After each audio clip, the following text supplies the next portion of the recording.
Renato finally realized that Lapino was a traitor to the cause. And maybe Renato could use that somehow.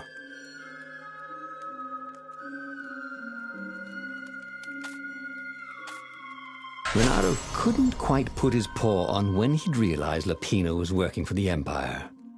He'd never exactly seen Lapino sending coded messages to the palace, but he was sure. The rabbit had been on too many disastrous missions where he was the only survivor, or where he accidentally missed getting on the boat that went down to the abyss in flames.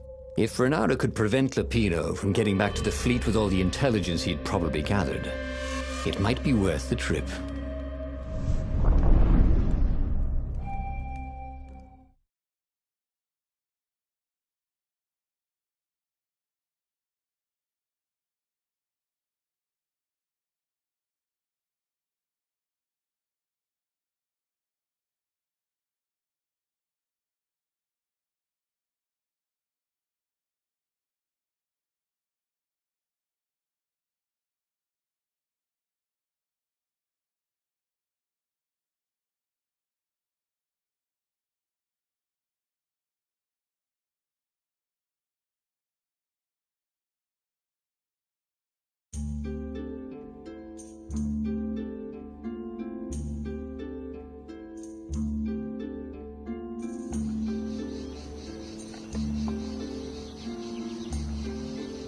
How had they come to this?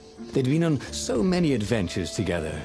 Lapino had talked Renato out of prison at least 4 times, and Renato had rescued Lapino from at least 2 lynch mobs.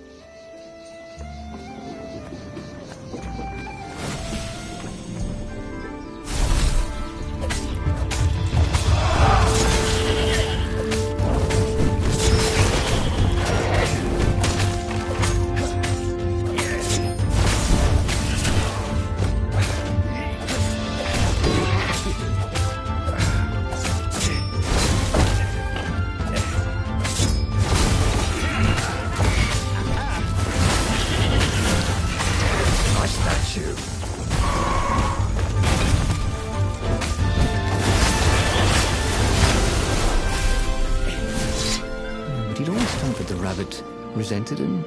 Lapino was hilarious because he was so down on himself and everyone else. But behind the laughs, he wasn't a happy camper. Ooh, was this payback? Or did the Empire have his little white tail in a vice?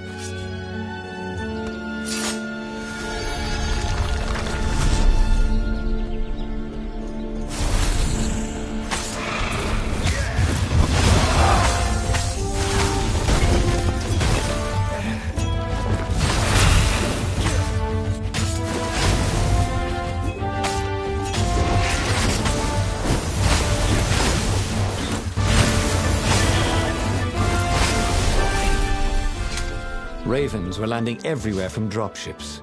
He'd better get moving. If they got to Lapino first, the rabbit would give the Empire all the intelligence he'd been stealing from the rebellion, and they'd probably give him a medal.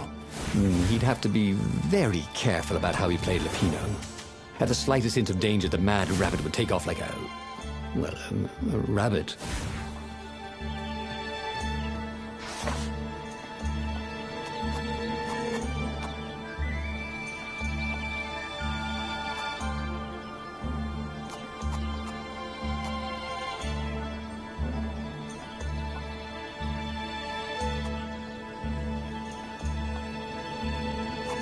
Cool. Wish I could do that.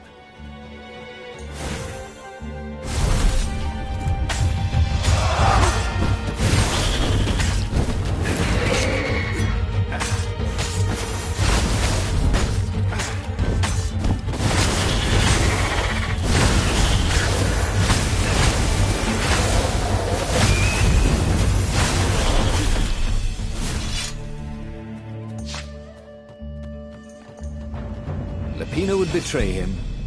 The core was dangerous. And Renato had a fleeting idea that the 2 ideas went together somehow. And then it was gone again. Ah, damn ideas. They never stuck around when you needed them.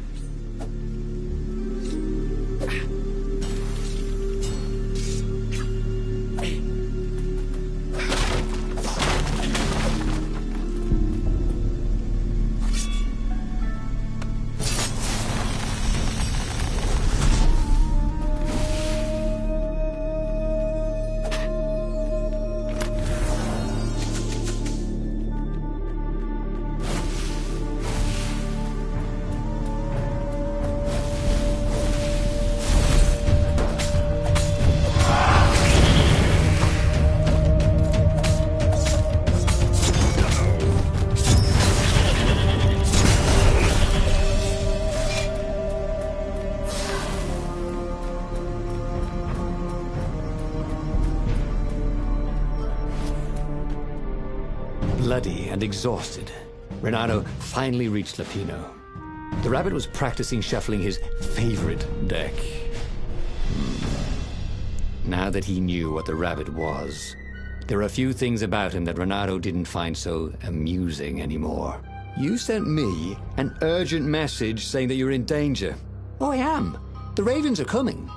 Now, I got a clever plan to kidnap Zenobia. Renato wanted to clap shackles on the rabbit and shout, "You're a traitor, and I'm not falling for it." But if there was one thing Renato was sure of, it was that the core of the Sky Ripper was dangerous mostly to its user. If he could put it in the Emperor's hands, old Isengrim III might blow himself and his fleet up with it. Yes, that was it.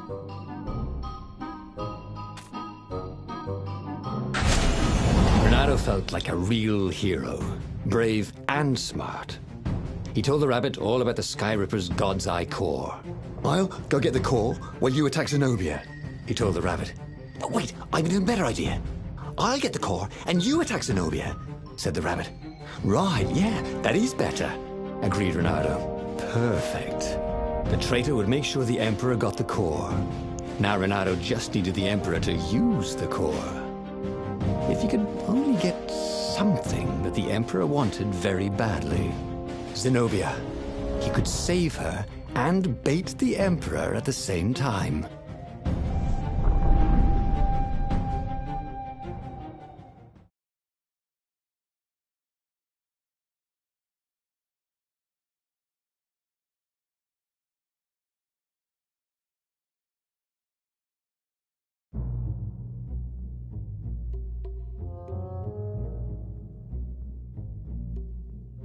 Right.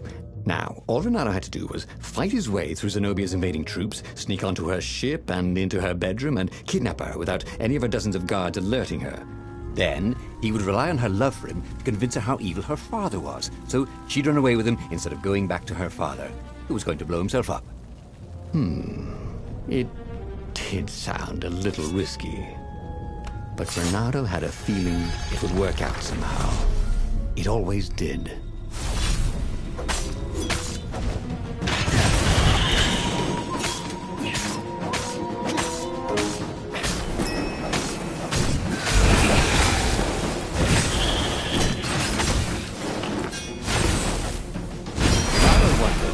Find a snack.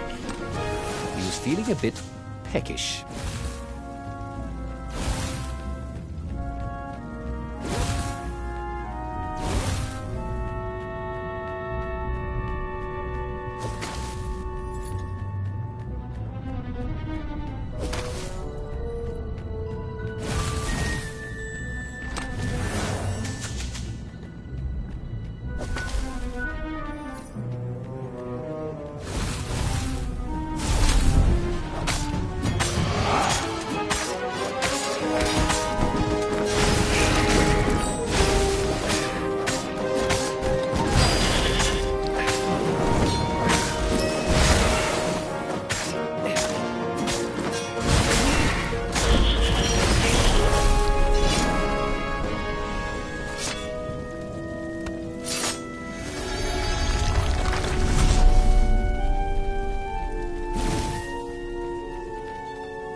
How could you convince a firewall you're its friend?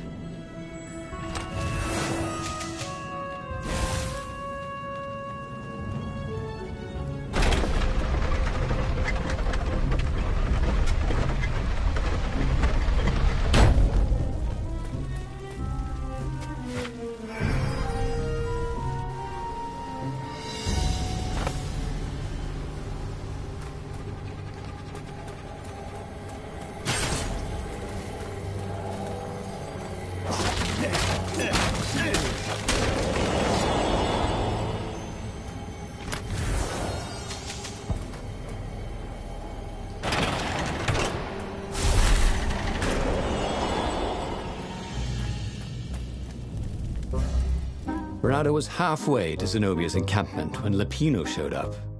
He was disheveled and distraught. "They jumped us. I barely got away. Oh, they got the core." Oh, it was all going according to plan, thought Renato. Now he just needed Zenobia on his side. yes, that was even better. The Iblis stone. Zenobia could get it. And then the Emperor would have to pursue them. Wait. No. The gem would corrupt anyone. Even her. That's it, he thought. Even Lapino. Even though Lapino was already a traitor. It would turn him against his secret master, the Emperor. He would try to make himself Emperor. And the Emperor would have to defend himself with the core. Boom. He was a super genius.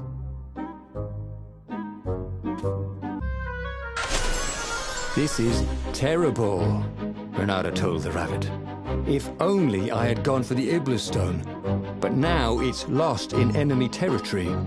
He handed Lapino a map. It gives the bearer so much power. We can only hope the Emperor never finds it. What was that? Said Lapino. I think someone's following us. I didn't hear anything. Rabbit ears. You go on ahead. I'll check it out. And with that, Lapino hopped off with the map.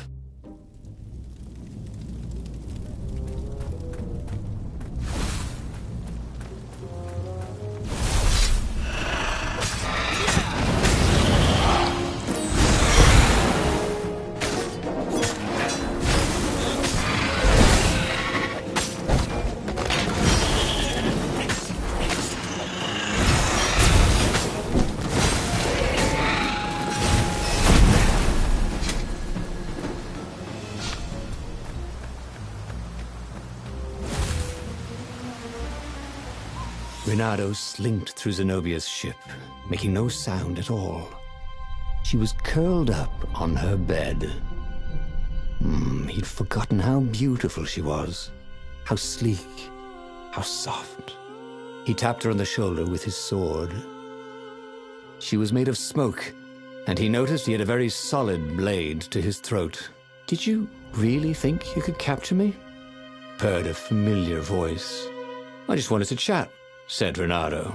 Did you ever wonder why the Emperor adopted you? He needs a sacrifice, someone who truly loves him, to make a bargain with the lost gods. That's a vicious lie.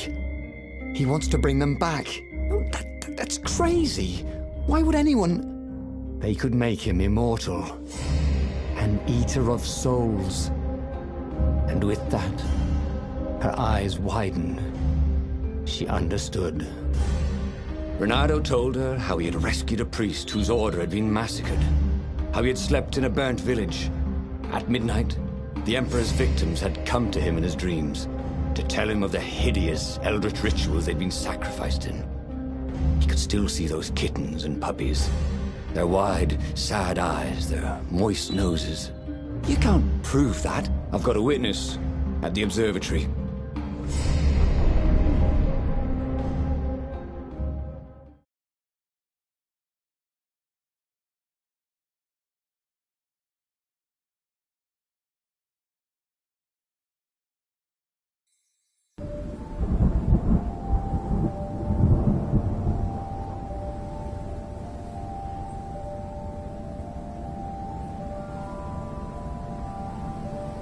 He couldn't tell her, not yet, why he was really here.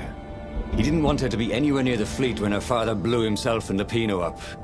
So he told her about how the Emperor's obscene rituals had raised ancient artifacts out of the land. How he'd followed the appalling trail of the hideous horrors His Majesty had perpetrated for the sake of his own immortality. Any of this ring a bell? He said. He told me it was all lies. You've always known when I was lying. I always hated that about you, said Bernardo. The rebellion had started after atrocities that the Empire hushed up. Bernardo had rescued a priest whose order had been massacred for one book. He had slept in a burnt village.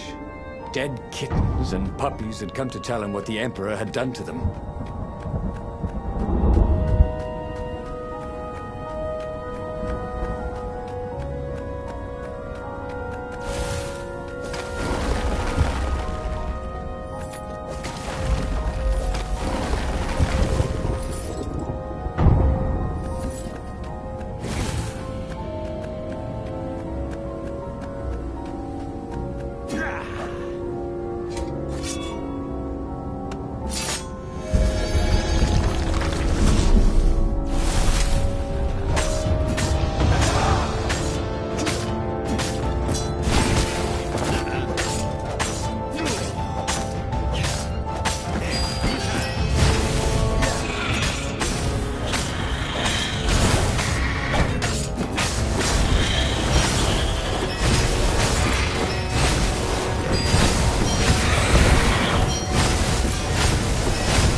I'd know if my father started practicing black magic. Why? Would you join in? No. I'd destroy his books and I'd... Oh, God. Okay, you're not completely wrong. They've resurrected one of his victims. Well, look, I mean, look, it's not exactly alive, but it can talk. A true witness, she said.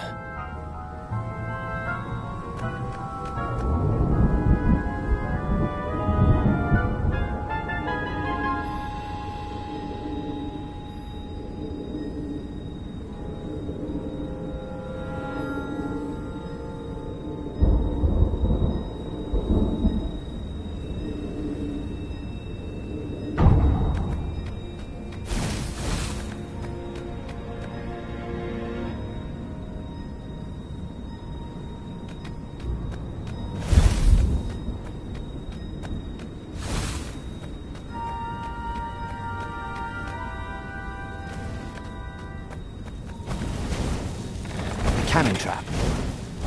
Who kept these things loaded anyway?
The observatory was a burning hulk.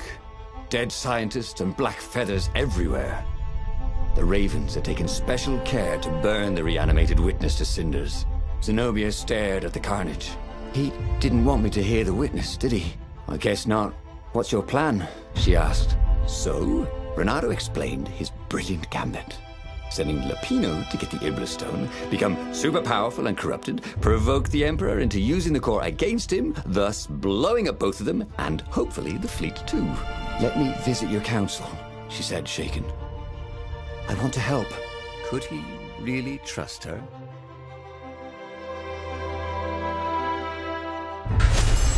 He'd done it. He'd made Zenobia see how evil her father really was. He wished she didn't feel this urge to join in the rebellion. After all, he'd taken care of the Emperor, right? Yeah, but she'd always been conscientious like that. She told him she had to go somewhere first. So Renato gave her the location of the secret base, and they agreed to meet in the ruins. He had a very good feeling about this.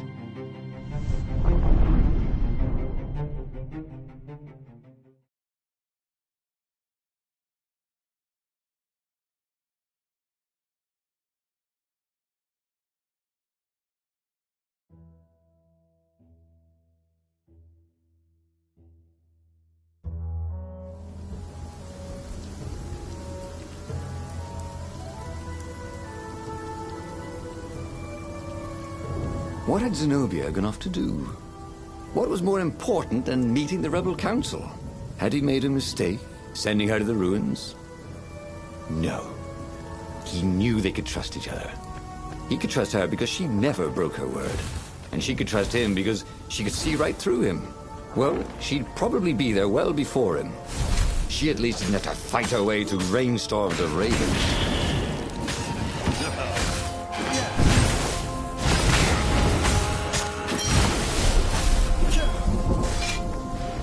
Renato wondered how much Hypatia had known about the book she protected. Enough to tell her son to protect it. Enough to tell Renato to protect her son. He'd let her down there.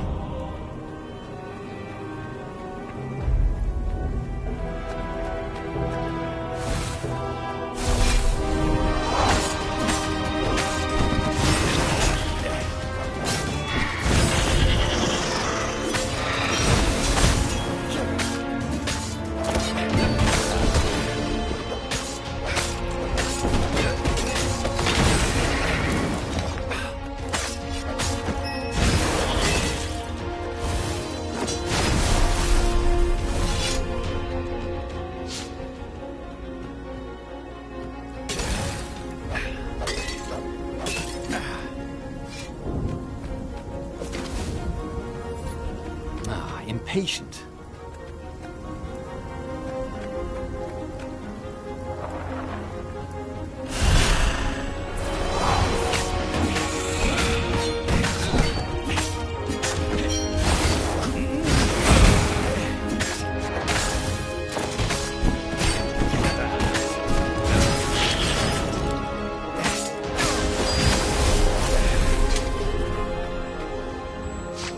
As he came around the bend, there was Lupino, unconscious on the side of the path. And Renato could smell a familiar, sweet, smoky scent. Who? Zenobia. It had to be. She never used a combat spell when she could use drowsy gas. That meant she had the Iblis Stone. What would it do to her? She hated her father now. She'd kill him for sure. The council wouldn't mind if she killed the Emperor, but murdering her father would destroy her. He had to get to whatever ledge she was on and talk her down from it.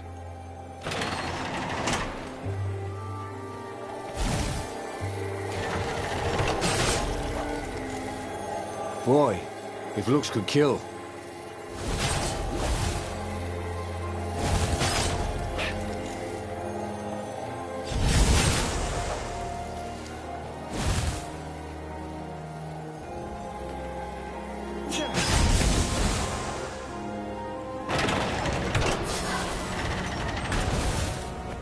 Long stairs. So he was close to the rebel base. Everything was on fire. So far, so good.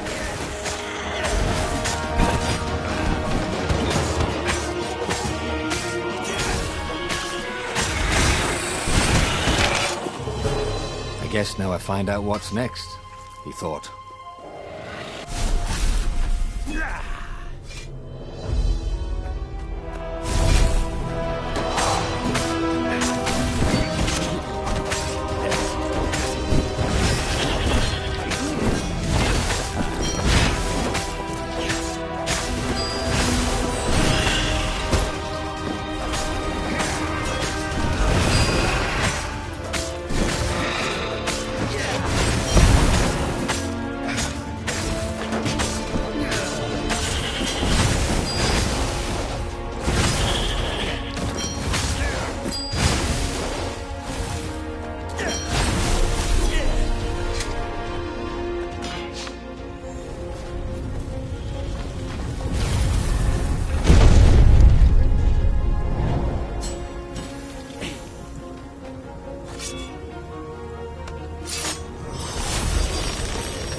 There were a lot of shiny, smooth, curved with leather, buckles, and kind of smelled, You know what? Never mind. Yes, there was also ore and other useful stuff. Let's focus on that, shall we?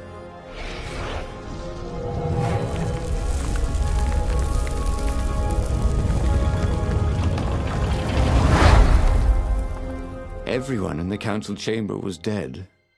Zenobia stood shivering in the courtyard, drenched in blood. Why? He managed. They started arguing with me. I lost my temper and I wanted their blood. Well, not me. The stone did. Why did you take it from Lupino? I had a plan. You had a stupid plan, she said. I'm going to go kill my father now. No, you can't. You'll just take his place. You'll become worse than him. Get out of my way, or I'll kill you too. You won't kill me, he said. And I won't let you kill the Emperor. Enraged, she raised the sword. You hate him too? He could sense the Iblis stone, yearning for his death. But she didn't strike. If you kill him, he'll destroy you. I know you. Shut up! She shouted, her sword trembling. I won't lose you again. Not for anything. Get away from me, he said, and he was very close. I can't lose you again. And he was in reach of her sword now. I hate him! I hate you too! I love you, he said for the very first time. And then she was weeping. He was holding her. The sword had dropped from her hand. He glanced at the Iblis stone. It was no longer the black of the void. It looked like coal. No. It glowed, like a cinder. It was crackling, burning, crumbling into ashes. You've always loved me, haven't you? She said. She was weak. The stone had taken so much from her. Always, he said. She staggered as he helped her up. Let me take you away. Where? The island of Avalon. The sisters will heal you. He'll follow us. Then we need the Farfarer, the fastest ship in the Empire.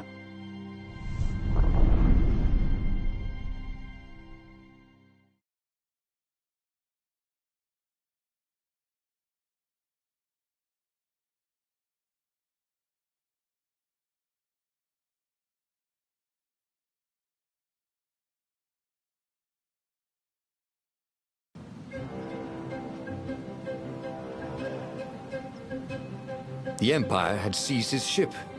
They'd have to take it back.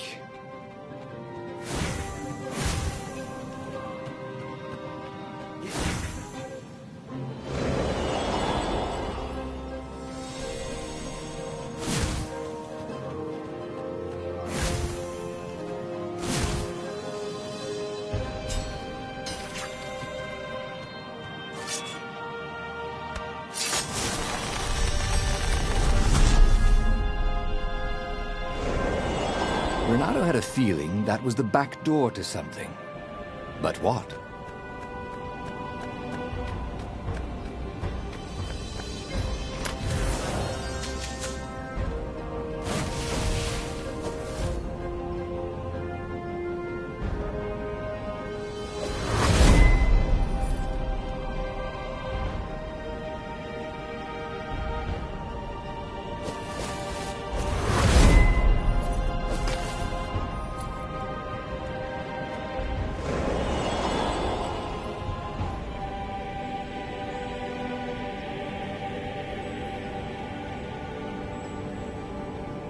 And there it was, his beautiful skycraft, the Farfarer.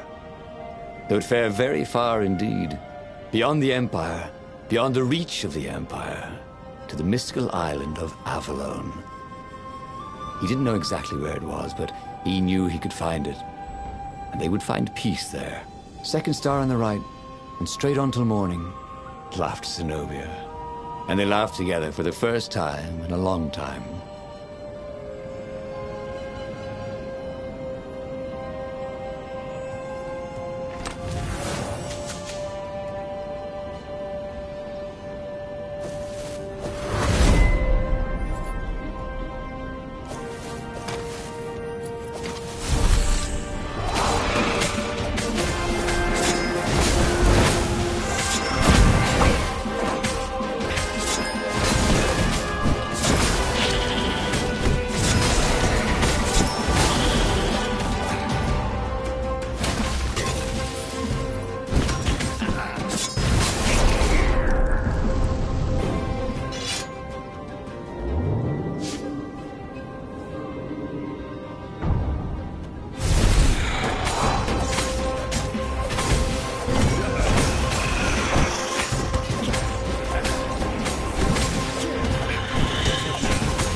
they did not go unnoticed.